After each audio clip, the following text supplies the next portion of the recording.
once again, Charles Gibson. And now, one of the biggest questions of life. What happens when it's over? Heaven? Hell? Nothing? Or might there be a fourth possibility, reincarnation? Could we come back as someone else? Here's Chris Cuomo with two down-to-earth parents who thought they understood the mysteries of life. That is, until their toddler began to talk. On March 3rd, 1945, a 21-year-old Navy fighter pilot on a mission over the Pacific was shot down by Japanese artillery. His name might well have been forgotten, were it not for the remarkable, some might say unbelievable story of a little boy named James. Okay, this is really tough. I need somebody to help me. All right, I'm the volunteer. What do you want me to do? Okay, I'm just going to climb this thing, and you have to hold me in case I fall. Done. James Leiniger is all boy, 6 years old, and full of spirit. This is a special plane. It goes in reverse. You don't see a lot of that. James knows a lot about planes, especially war planes. What kind of airplane is that? The Corsair. His parents, Andrea and Bruce Leiniger, say from an early age, James would play with nothing else. He was obsessed with airplanes. If you look around the house, that's all you'll see. Airplanes, helicopters, aircraft carriers. But then, when he was 2, the planes James loved suddenly began to give him frequent and frightening nightmares. I'd wake him up and he'd be screaming, and he'd always be laying on his back, kicking his feet up at the ceiling. And I'd say, "Baby, what were you dreaming about?" And he'd say, "Airplane crash on fire, little man can't get out." They sound like typical kiddie nightmares, but Andrea says they went on the same way for months. Maybe too much TV. But James was just 2, and his parents say only watching Barney and Teletubbies. Teletubbies! And Andrea and Bruce say they weren't watching World War II documentaries or conversing about military history.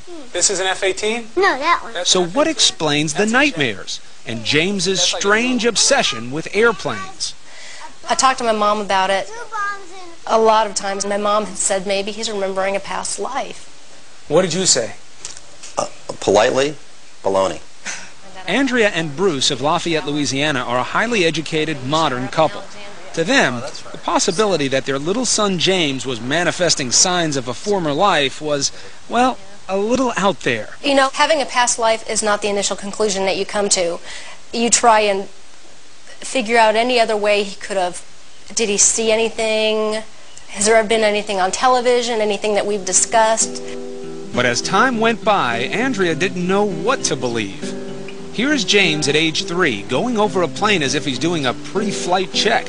He would continue to say and do things that were puzzling, like the time his mom bought him a toy airplane. And I said, "Oh, look, there's a bomb on the bottom of it." He said, "That's not a bomb, Mama, that's a drop tank." A drop tank? I'd never heard of a drop tank. I didn't know what a drop tank was. Andrea's mother suggested she look into the work of counselor and therapist Carol Bowman. Bowman has written 2 books, both supporting the proposition that sometimes the dead can be reborn. We are taught from a very early age in this culture, in the Judeo-Christian culture, that reincarnation doesn't exist. Once you observe this in a child, and the evidence is very compelling, you have to open up to another explanation for what is going on. Bruce was deeply skeptical. He said there has to be a logical explanation. I don't believe in past lives. I don't believe in this stuff. Here it comes. But with the violent nightmares recurring 3 and 4 times a week, the Leinigers felt they had to do something. So with guidance from Bowman, they cautiously began to encourage James to share his memories. They say the result was startling. The nightmares immediately started reducing in frequency. He went down from 3 or 4 times a week to maybe 1 a week, 1 every other week. And at that point was when he started to articulate more about these past life memories. Seems normal enough, a little boy improving when his troubles are directly addressed.